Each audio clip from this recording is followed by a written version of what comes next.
तू खुश तो है ना? हाँ भैया, मैं बहुत खुश हूँ। मंशा हमसे कोई ना कोई बात जरूर छुपा रही है। काश तान्या ही इस घर की बहू बनी होती। मामा, मंशा पर झूठा इल्जाम लगाया जा रहा है। नहीं रिया, विनय को ऐसा नहीं करना चाहिए। विनय के खिलाफ मेरे सामने कुछ मत कहना। आपकी बहन को बहू बनाकर हम बहुत बड़ी कीमत अदा कर रहे हैं। मंशा ने कविता का बच्चा छीना है। क्या? मेरे बच्चे की खातिर इस घर में क्या कर रही है? अब मैं मंशा का अपमान और नहीं सहता। हाँ हाँ तो जाओ। इस परिवार से जुदा मत कीजिए। ये तुमने क्या किया विनय? तो और क्या करता मंशा, मैं तुम्हें और बेइज्जत होते नहीं देख सकता। पर इतना बड़ा फैसला घर छोड़ने का। और मैं क्या फैसला लेता? जिस घर में तुम्हारा अपमान हो रहा है उस घर में मैं नहीं रह सकता। मंशा, मैं तुम्हें इस घर में अपनी पत्नी बनाकर लाया था और पति पत्नी कभी अलग नहीं हो सकते। अगर वो लोग चाहते हैं कि अब तुम इस घर में नहीं रहो तो फिर उन्हें समझना होगा कि विनय भी इस घर में नहीं रहेगा।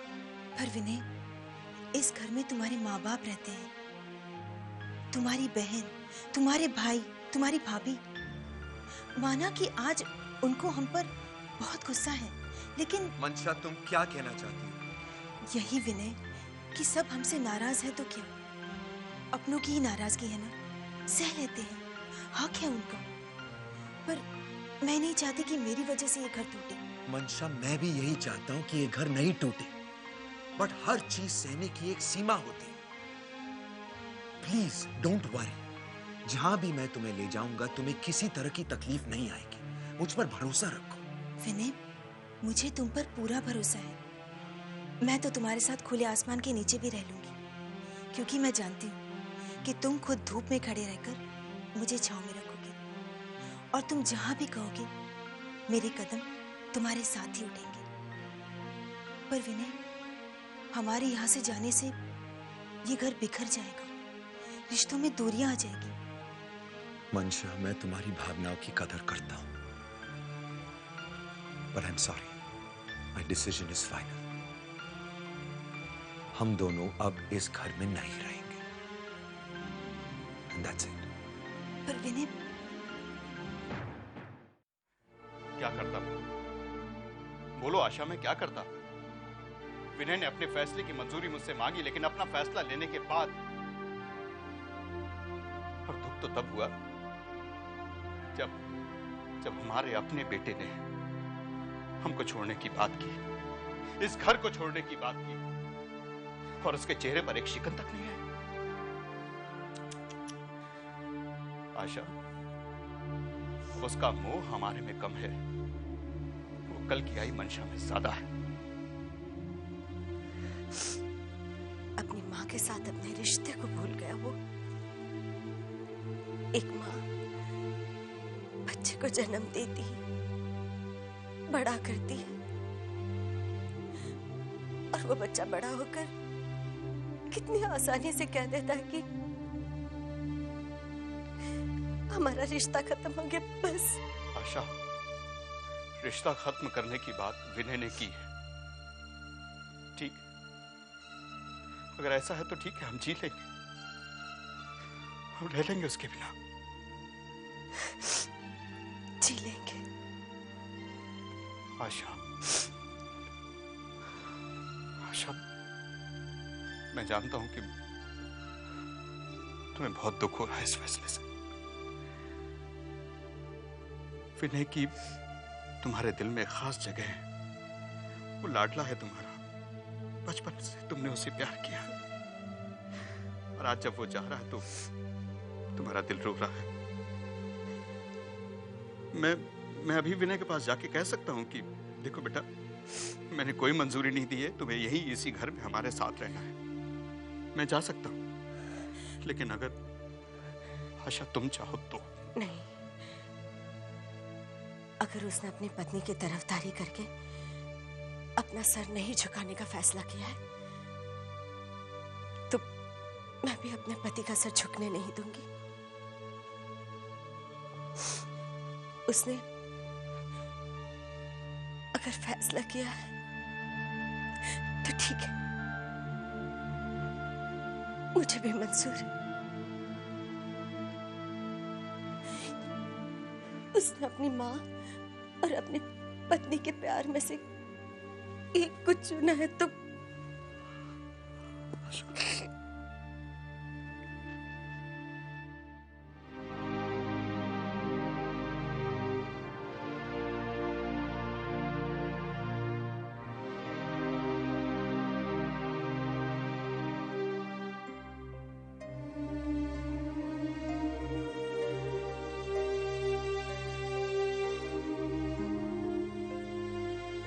माँ, मैं घर से दूर जा रहा हूं, मगर मुझे अपने दिल के करीब रखना प्लीज।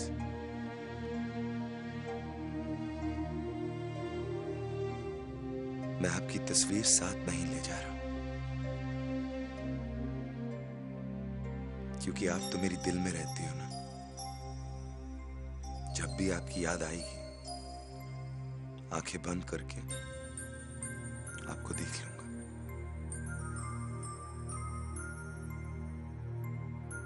बाय माँ।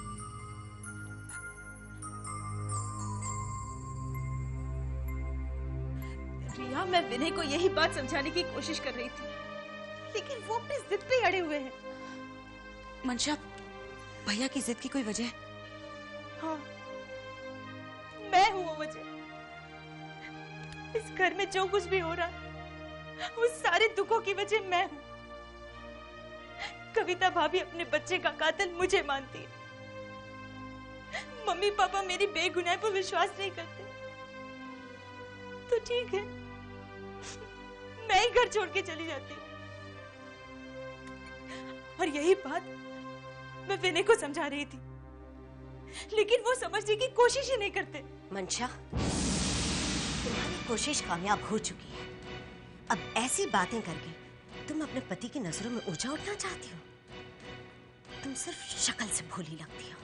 माँ प्लीज, आप मुझ पर जितने इल्जाम लगाना चाहती हैं लगाइए, लेकिन विनय को इस घर से आप सबसे दूर करने का इल्जाम मुझ पर मत लगाइए माँ। तुमने ना सिर्फ विनय को हम लोगों से दूर किया है, बल्कि उसकी नजरों में हम लोगों को नीचा भी दिखाया है।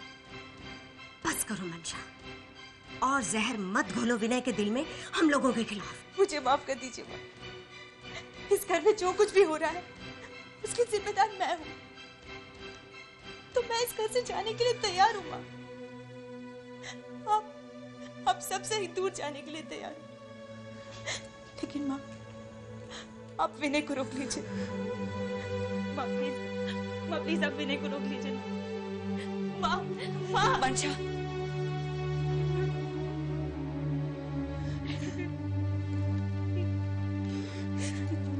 कोई फायदा नहीं है इस वक्त तुम्हारे नाज़ों का। मेरी बात सुनो,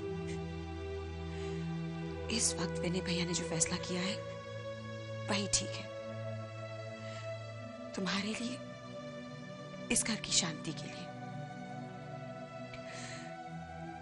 तुम दोनों इस घर को छोड़कर चले जाओ।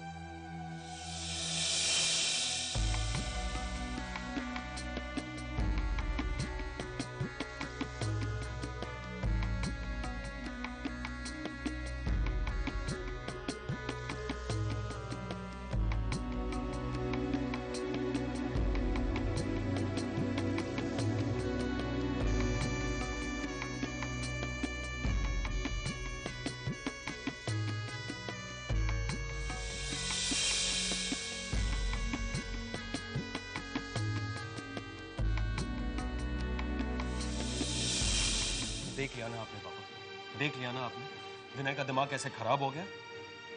आज तक उसके हर फैसले की तारीफ करते आए हैं आप। इस फैसले के बारे में क्या कहेंगे? मंशा के साथ चंद दिनों का रिश्ता हमारे रिश्ते से बड़ा हो गया उसके लिए कि वो ये घर छोड़ के जाने को तैयार हो गया। तो ठीक है, जाने दो ना विजय, चले जाने दो उसे। जी लेंगे हम उसके बिना। पर ध्यान रखना विजय, ये जो उसका जोश है ना घर छोड़कर जाने का, एक दिन में ठंडा पड़ जाएगा। जिस दिन उसकी जेब में पैसे नहीं होंगे, उसके पांव खुद ब खुद इस घर की तरफ बढ़ जाएंगे। एक पैसा देने वाला नहीं हूं मैं उसे।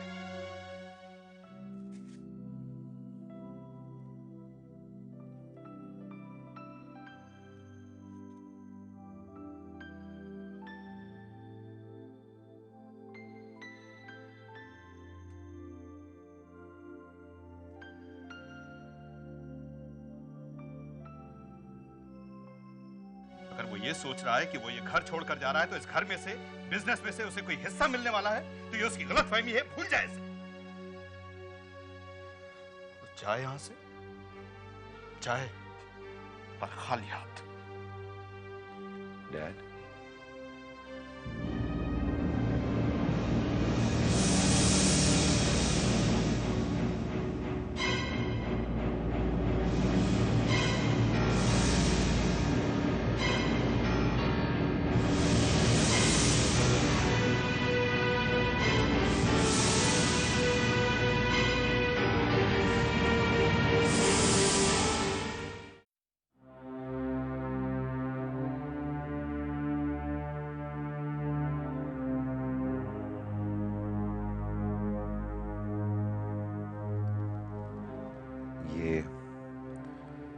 कंपनी की कुछ इंपॉर्टेंट डॉक्यूमेंट्स हैं, चेकबुक्स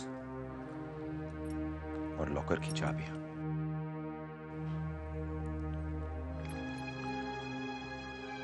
जाने से पहले मैंने सोचा कि आपकी दी हुई हर चीज मैं आपको वापस लौटा दूं। भाई,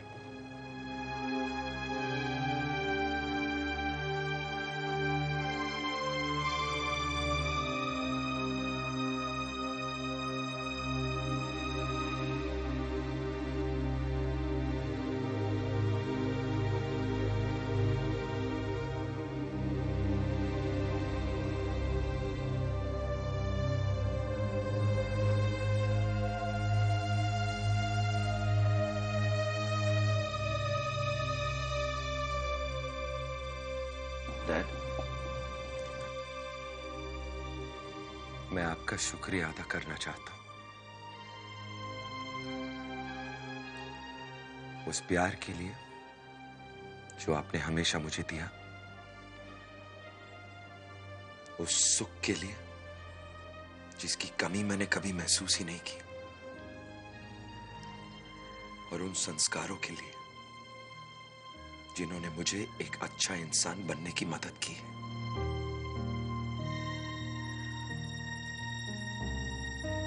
डैड, आपने मेरे लिए, मेरी जिंदगी के लिए जो कुछ भी किया है, उसका कर्ज तो मैं कभी नहीं चुका सकता। लेकिन अगर भगवान ने चाहा तो एक दिन मैं आपके बेटे का फर्ज जरूर पूरा करूंगा।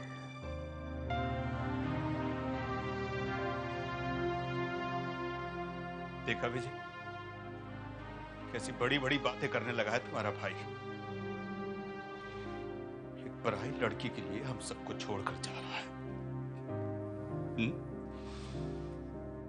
उस पराई लड़की को आपके आशीर्वाद के साथ अपना जीवन साथी बनाकर इस घर में लाया था।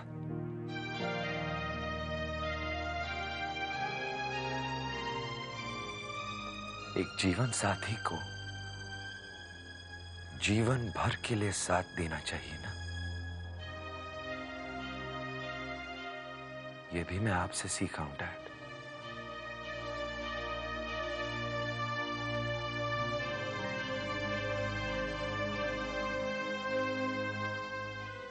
भाभी, जब मैं दुल्हन बनकर इस घर में आई थी तो मेरे भैया भाभी ने ये संस्कार मुझे दिए थे कि जिस घर में जा रही हो उस घर में रच बस जाना, उस घर का एक हिस्सा बन जाना,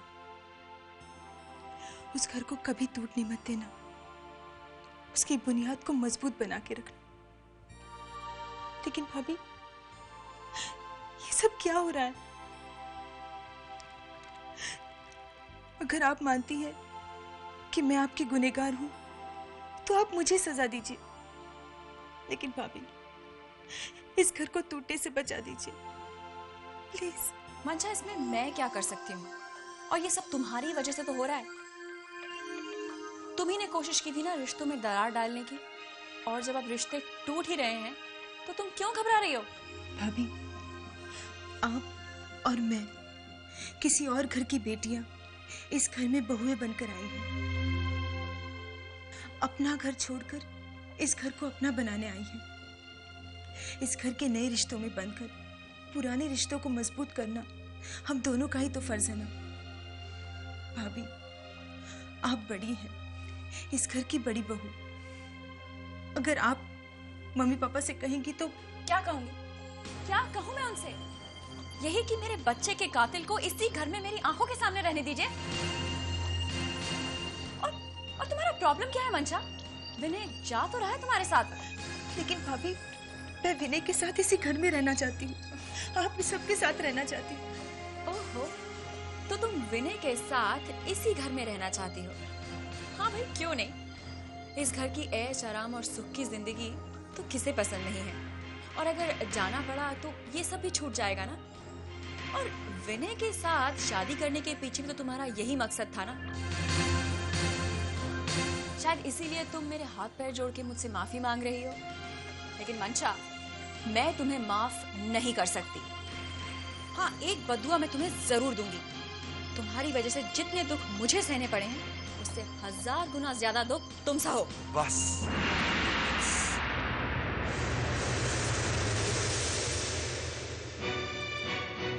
बहुत बोल चुकी हूं। अगर आपके मुंह से अच्छी बात नहीं निकल सकती तो कम से कम बुरी बात तो मत निकालिए। मंशा की शराफत को उसकी कमजोरी मत समझिए।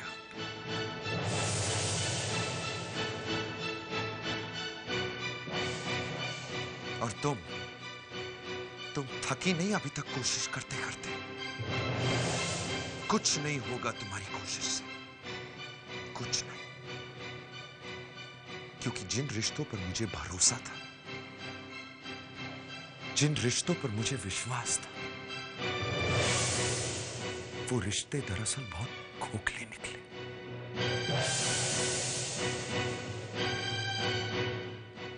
चलो मंशा,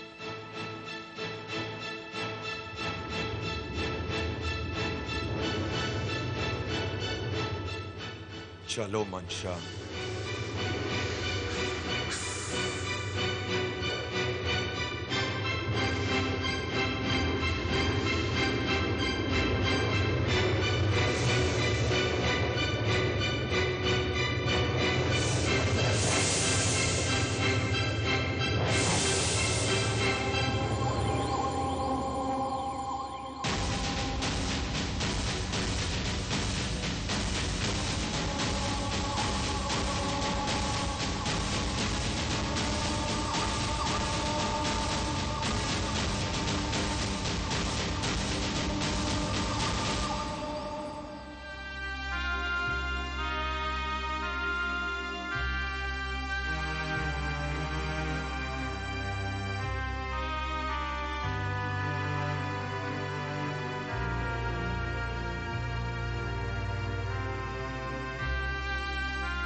माँ, आपकी बहू आपके साथ ही रहना चाहती है।